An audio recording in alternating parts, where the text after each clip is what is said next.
अगर तुम्हें कोई तकलीफ पहुंची है तो वो लोग भी वैसे ही तकलीफ पा चुके हैं।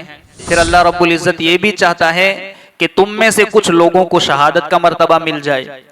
और अल्लाह जालिमों को पसंद नहीं करता कि कभी कभी काफिर इसलिए गालिब आते हैं मुसलमानों पर कि अल्लाह रब्बुल इज्जत अपने ईमान वाले बंदों की पहचान करवाना चाहता है। कभी कभी अपने बंदों को शहादत का मर्तबा देकर जन्नत देना चाहता है और अल्लाह उन्हें सब्र में आजमाना चाहता है, कभी इस्तिकामत दिखाना चाहता है। आज अगर तुम्हें तकलीफ पहुंची है तो एक दिन वो भी था कि उन्हें भी इसी तरीके की तकलीफ पहुंची थी। तो ये दिन है, अल्लाह कभी बदलता रहता है। शहादत जो इतना बड़ा मर्तबा है कि वो सिद्दीकीन के साथ, अंबिया के साथ उनका दर्जा है। शहीद उस मुसलमान को कहते हैं जो अल्लाह के दीन की सरबुलंदी के लिए अल्लाह की राह में कत्ल किया जाए या किसी बीमारी में फौत हो तो वो भी अहादीस की रोशनी में शहीद है। पहला, अल्लाह ताला ने उसके हक में जन्नत की शहादत दी है। उसको शहीद कहने की वजह यह है कि अल्लाह ने उसको जन्नत की शहादत दी है, गवाही दी है कि वो जन्नती है, तो इसलिए उसको शहीद कहा जाता है। हमारे चैनल से जुड़ने के लिए YouTube पर आसान तफसीरे कुरान सब्सक्राइब करें। अस्सलातु वस्सलामु अलैका या रसूल अल्लाह, अस्सलातु वस्सलामु अलैका या हबीब अल्लाह, अस्सलातु वस्सलामु अलैका या नूर अल्लाह सल्लल्लाहु तआला अलैका वसल्लम। अल्लाहुम्मा अफ्तह अलैना हिकमतक वंशुर अलैना रहमतक या ज़ल जलाली वल इकराम। अऊज़ु बिल्लाहि मिनश शैतानिर रजीम। बिस्मिल्लाहिर रहमानिर रहीम। इन यमसस्कुम क़रहुन फ़क़द मस्सल क़ौम क़रहुम मिस्लुहु व तिल्कल अय्यामु नुदाविलुहा बैनन नास वलियअलमल्लाहु अल्लज़ीना आमनू व यत्तखिज़ मिनकुम शुहदा वल्लाहु ला युहिब्बुज़ ज़ालिमीन। सदक़ल्लाहुल अज़ीम। हज़रात मुहतरम, मैंने जिस आयत करीमा को तिलावत किया है वो पारा नंबर 4 सूरह आले इमरान की आयत नंबर 140 है। इससे पहले आयत नंबर 139 में हम ये सुन चुके कि मुसलमान गज़वे उहद में मग़लूब होने के बाद, कुछ नुकसान उठाने के बाद वो गमज़दा थे। तो अल्लाह रब्बुल इज़्ज़त ने इरशाद फरमाया था, और तुम हिम्मत न हारो और गम न खाओ, अगर तुम ईमान वाले हो तो तुम ही गालिब आओगे। जैसा कि जंगे बद्र में कुफ़ार ने शिकस्त खाई, मगर उसके बावजूद उन्होंने हिम्मत नहीं हारी, उन्होंने सुस्ती नहीं दिखाई। फिर दोबारा वो तैयार हो करके गज़वे उहद के लिए फिर चले आए। तो अल्लाह रब्बुल इज़्ज़त ने मुसलमानों से भी कहा कि वक्ती तौर पर अगरचे कुफ़ार को अल्लाह रब्बुल इज़्ज़त गलबा देता है, मगर वो वक्ती तौर पर होता है। तो तुम इस वजह से हिम्मत न हारो और गम न खाओ। अब अल्लाह रब्बुल इज़्ज़त इरशाद फरमाता है, इन यमसस्कुम क़रहुन फ़क़द मस्सल क़ौम क़रहुम मिस्लुहु। अगर तुम्हें कोई तकलीफ पहुंची है तो वो लोग भी वैसे ही तकलीफ पा चुके हैं। यानी अगर आज तुम्हें कोई तकलीफ पहुंची है तो वो लोग भी तो पहले तुम्हारी तरह तकलीफ पा चुके हैं, उनको भी इस तरीके का मामला पेश आया था, उन्होंने भी शिकस्त खाई थी। और ये दिन हैं जो हम लोगों के दरमियान फेरते रहते हैं। यानी ये दिन है और कभी तुम्हें शिकस्त होगी, कभी तुम्हें फतेह नसीब होगी, तो कभी ये दिन फिरते रहते हैं। हम लोगों के दरमियान दिन फेरते रहते हैं, और ये इसलिए होता है कि अल्लाह ईमान वालों की पहचान करा दे। और ये भी कभी कभी कुफ़ार गालिब इसलिए भी आते हैं कि अल्लाह रब्बुल इज़्ज़त उन्हें गलबा देकर ईमान वालों की पहचान कराना चाहता है। तो तुम में से कुछ लोगों को शहादत का मर्तबा अता फरमा दे। फिर अल्लाह रब्बुल इज़्ज़त ये भी चाहता है कि तुम में से कुछ लोगों को शहादत का मर्तबा मिल जाए। और अल्लाह जालिमों को पसंद नहीं करता। यह इस आयत करीमा का तर्जमा है। इस आयत का खुलासा कुछ यूं है कि ए मुसलमानों, याद रखो कि अगर इस वक्त मैदान उहद में तुम्हें कोई तकलीफ पहुंची है तो वो लोग भी वैसी ही तकलीफ उससे पहले मैदान बद्र में पा चुके हैं। यानी मुसलमानों को तसल्ली देते हुए अल्लाह रब्बुल इज्जत इरशाद फरमाता है कि आज तुम्हें कोई तकलीफ पहुंची है, यानी कुफ्फार को फतेह मिली थी और मुसलमान मगलूब हो गए थे, गलबा उनके पास था, तो अल्लाह रब्बुल इज्जत इरशाद फरमाता है तुम गम न करो और सुस्ती न दिखाओ। आज अगर तुम्हें कोई तकलीफ पहुंची है तो इससे पहले उन लोगों को भी बद्र के अंदर तकलीफ इसी तरह पहुंची थी। और ये दिन है जो हम लोगों के दरमियान फेरते रहते हैं कि कभी एक की फतेह होती है, कभी दूसरे की फतेह होती है। नीज ये भी याद रखो कि कभी कभार जो काफिरों को गलबा हासिल हो जाता है, यानी कभी कभार काफिर गालिब आ जाते हैं तो उनको गलबा हासिल हो जाता है, तो वो इसलिए होता है कि अल्लाह ताला ईमान वालों की पहचान करवाना चाहता है, ताकि अल्लाह अपने बंदों का ईमान और उनकी इस्तिकामत, उनकी सब्र को लोगों के सामने दिखाए, जाहिर फरमाए। ईमान वालों की पहचान करवाना चाहता है और उनमें कौन हर हाल में सब्र करता है, कौन इस्तिकामत का पैकर रहता है, ये अल्लाह दिखाना चाहता है। और कौन बुज़दिल बनता है। नीज काफिरों की फतह के जरिए अल्लाह ताला तुम में से कुछ लोगों को शहादत का मर्तबा अता फरमाना चाहता है। तो ये सारी हिकमतें हैं कि कभी कभी काफिर इसलिए गालिब आते हैं मुसलमानों पर कि अल्लाह रब्बुल इज्जत अपने ईमान वाले बंदों की पहचान करवाना चाहता है, कभी कभी अपने बंदों को शहादत का मर्तबा देकर जन्नत देना चाहता है, और अल्लाह उन्हें सब्र में आजमाना चाहता है, कभी इस्तिकामत दिखाना चाहता है, और उन लोगों को भी परखना चाहता है जो बुज़दिल बनते हैं। और अल्लाह रब्बुल इज्जत शहादत का मर्तबा अता फरमाना चाहता है। तो काफिरों के गलबे में भी बहुत सी हिकमतें होती हैं। कभी कभार काफिर गालिब आते हैं तो उनके गलबे में भी बहुत सारी हिकमतें होती हैं। लिहाजा हर हाल में अल्लाह अज़्ज़ व जल की रजा पर राजी रहो, चाहे तुम्हें फतेह मिले चाहे शिकस्त हो, हर हाल में अल्लाह रब्बुल इज्जत की रजा पर राजी रहो। यहाँ आयात मुबारका में मुसलमानों को बार बार बुलंद हिम्मत, बाहौसला, चुस्त और होशियार होने का फरमाया है। यानी इससे ऊपर वाली आयत में भी ये कहा था कि तुम हिम्मत न हारो और गम न खाओ, कि अगर तुम ईमान वाले हो तो तुम ही गालिब आओगे।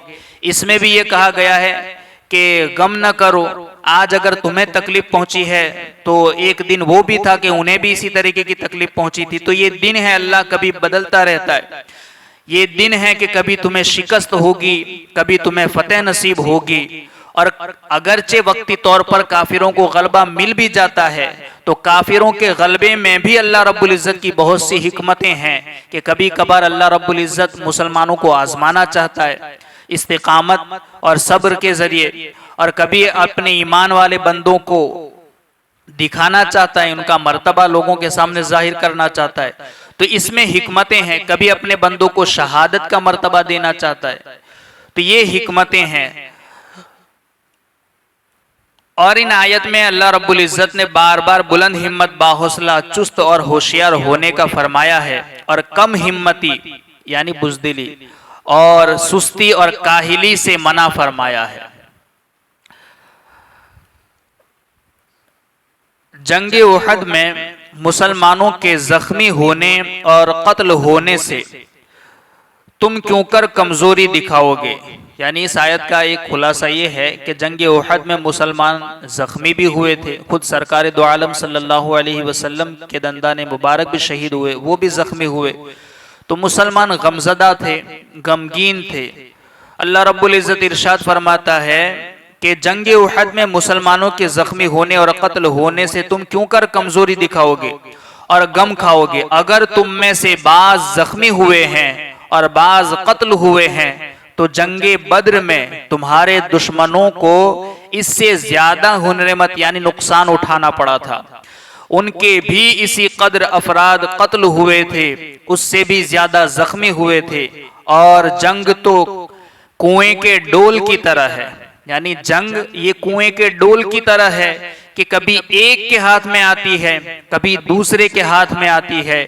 एक दिन तुम्हारा है, एक दिन उनका है, क्योंकि ये अल्लाह ताला की हिकमत है कि किसी दिन हक का गलबा होता है, किसी दिन बज़ाहिर बातिल का गलबा होता है, और हक और बातिल के दरमियान इसी तरह अय्याम गर्दिश करते रहते हैं। यानी हक और बातिल के दरमियान इसी तरीके से दिन गर्दिश करते हैं कि एक दिन कभी तुम्हारा होता है, कभी उनका होता है, कभी तुम्हें फतेह मिलती है, कभी उनको मिलती है। तो ये दिन गर्दिश करते रहते हैं। और इसी गर्दिश अय्याम की वजह से अल्लाह ताला अपने इल्म को जाहिर कर देता है। जो अल्लाह के लिए अपनी जान और माल को निछावर कर देते हैं, फिर अल्लाह ताला शोहदा को मौत के बाद हयात अता फरमाता है, यानी अपने बंदों को शहादत का दर्जा देता है और शहादत के बाद हयात अता फरमाता है, और शोहदा को रिस्क दिया जाता है। और अल्लाह ताला ने उनका दर्जा अंबिया और सिद्दीकीन के साथ रखा है। यहाँ अल्लाह रब्बुल इज़्ज़त ने जो इरशाद फरमाया है कि कभी अल्लाह रब्बुल इज़्ज़त काफिरों को गलबा इसलिए भी देता है ताकि अल्लाह अपने बंदों को शहादत का मर्तबा दे। और शहादत जो इतना बड़ा मर्तबा है कि वो सिद्दीकीन के साथ, अंबिया के साथ उनका दर्जा है, और ये भी बहुत बड़ी फजीलत है। शहीद शरीयत के अंदर किसको कहा जाता है? तो शहीद की जो तारीफ है इस आयत में अल्लाह ताला ने मुसलमानों को मर्तबा शहादत अता फरमाने का जिक्र फरमाया है, और फरमाया है कि ताकि तुम में से बाज मोमिनों को शोहदा यानी कि शहीद बना दे। शोहदा ये शहीद की जमा है। शहीद उस मुसलमान को कहते हैं जो अल्लाह के दीन की सरबुलंदी के लिए अल्लाह की राह में कत्ल किया जाए। अल्लाह के दीन की सरबुलंदी के लिए, अल्लाह के दीन को बचाने के लिए, अल्लाह के दीन को फैलाने के लिए, या दीन की हिफाजत की खातिर जो अल्लाह की राह में कत्ल किया जाए वो शहीद है। या जिस मुसलमान को जुल्मन कत्ल किया जाए, किसी ने जुल्म के जरिए, कोई एक मुसलमान था, जुल्मन उसको किसी ने मार डाला बिला किसी कसूर के, तो जुल्मन कोई कत्ल किया जाए। इन दोनों का शरई हुक्म ये है कि अगर ये उसी हादसा में जाँ बहक हो जाएं, यानी कि जिस वक्त उन पर हमला हुआ, चाहे वो दीन बचाने के लिए मैदान जंग में था उस वक्त वो जख्मी हुआ, या ऐसे ही किसी ने जुल्मन उस पर कत्ल करने के लिए हमला किया, अगर वो उसी वक्त उसी हादसा में अगर वो जाँ बहक हो जाए यानी कि इंतकाल कर जाए, तो और किसी इलाज और दवा दारू की नौबत न आए, उसी वक्त इंतकाल हो जाए, तो उनकी नमाज जनाजा पढ़ी जाएगी, लेकिन गुस्ल नहीं दिया जाएगा, न कफन पहनाया जाएगा, उनको उसी तरह दफन कर दिया जाएगा, उसी हालत में जिस तरीके से उन्हें शहीद किया गया है।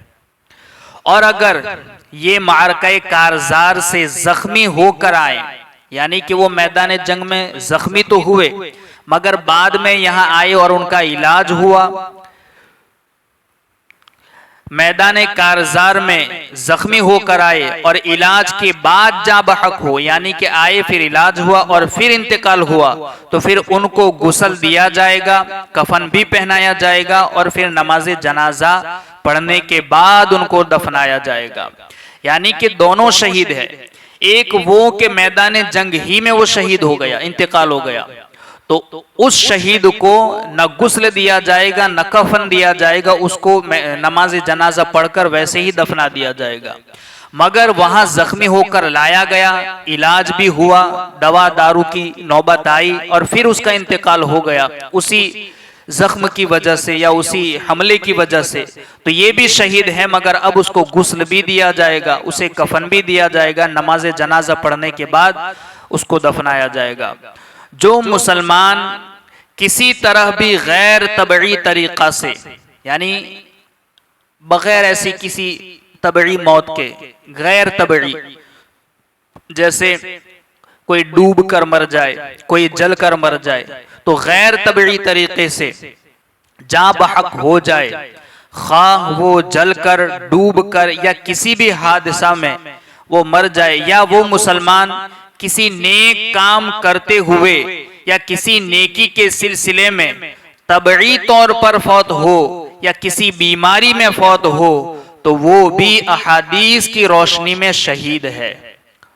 यानी इसको भी शहीद कहा गया है। और ये भी वही शहीद है कि जो शोहदा के अल्लाह रब्बुल इज़्ज़त ने मर्तबे रखे हैं कि सिद्दीकीन के साथ उसका मकाम मर्तबा है, बिला हिसाब जन्नत है।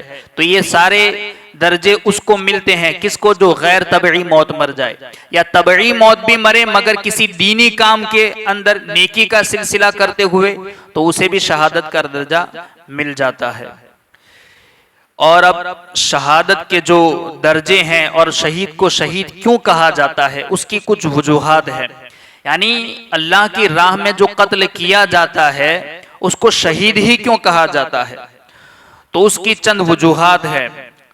पहला, अल्लाह ताला ने उसके हक में जन्नत की शहादत दी है। उसको शहीद कहने की वजह यह है कि अल्लाह ने उसको जन्नत की शहादत दी है, गवाही दी है कि वो जन्नती है, तो इसलिए उसको शहीद कहा जाता है। दूसरा, कि कयामत के दिन वो अंबिया और सिद्दीकीन के साथ गवाही के लिए तलब किए जाएंगे। यानी सिद्दीकीन की जमात के साथ, अंबिया की जमात के साथ गवाही देने के लिए उनको भी बुलाया जाएगा, इसलिए उनको शहीद कहा जाता है। तीसरी वजह यह है कि जिस तरह काफिर मरते ही दोज़ख में दाखिल होता है, इसी तरह शहीद कत्ल होते ही जन्नत में हाजिर हो जाता है, शाहिद होता है। शाहिद का मतलब है हाजिर होना, तो इसलिए भी उसको शहीद कहा जाता है कि जिस तरह काफिर मरते ही दोज़ख में जाता है, शहीद कत्ल होते ही जन्नत में हाजिर हो जाता है, या कत्ल होते ही उसके सामने जन्नत पेश कर दी जाती है। नंबर 4, शहीद जिंदा होता है और उसकी रूह जन्नत में शाहिद यानी कि हाजिर हो जाती है, मौजूद होती है, जबकि दूसरे मुसलमानों की अरवाह यानी रूहें कयामत के दिन जन्नत में मौजूद होगी। शहीद को इसलिए भी शहीद कहते हैं कि वो जैसे ही इंतकाल करता है उसकी रूह जन्नत में मौजूद होती है और दीगर मुसलमानों की रूहें कयामत में जन्नत में जाएगी। 5वां, उसकी रूह जिस्म से निकलते ही उस अजरो सवाब पर शाहिद हो जाती हैं जो उसके लिए मुकद्दर किया गया है। यानी शहीद के लिए जो अजरो सवाब है, रूह जिस्म से निकलते ही उस अजरो सवाब को पा लेती है। शहादत के वक्त रहमत के फरिश्ते उसके पास मौजूद होते हैं जो उसकी रूह को ले जाते हैं, इसलिए भी उसको शहीद कहते हैं कि शहादत के फरिश्ते वहां मौजूद होते हैं। नंबर 7, शहीद का शहीद होना उसके ईमान के सही होने और उसके खात्मा बिल खैर पर शहादत देता है। यानी शहीद का शहीद होना ही इस बात की अलामत है कि उसका खात्मा बिल खैर हुआ है। शहीद का शहीद होना उसके खात्मा बिल खैर पर शाहिद है, शहादत देता है। नंबर 8, शहीद के शहीद होने पर उसका खून और उसके जख्म शाहिद और गवाह होते हैं। उसके खून और उसके जख्म भी उसके लिए गवाह हो जाते हैं। और भी बहुत सारे फजाइल हैं शहीदों के लिए। अल्लाह रब्बुल इज़्ज़त कही सुनी बातों पर हम सबको अमल की तौफीक अता फरमाए। अल्लाहुम्मा रब्बना नव्विर क़ुलूबना बिल क़ुरआन व ज़य्यिन अख़लाक़ना बिल क़ुरआन व नज्जिना मिनन नारि बिल क़ुरआन व अदखिलना फिल जन्नति बिल क़ुरआन। अल्लाहुम्मा रज़ुक़ना तिलावतल क़ुरआन, अल्लाहुम्मा हदिना हिदायतल क़ुरआन, अल्लाहुम्मा रब्बना आतिना शफ़ाअतल क़ुरआन व सल्लल्लाहु तआला अला खैरि ख़ल्क़िही व नूरि अर्शिही मुहम्मदिन व अला आलिही व अस्हाबिही अजमईन बिरहमतिका या अरहमर राहिमीन।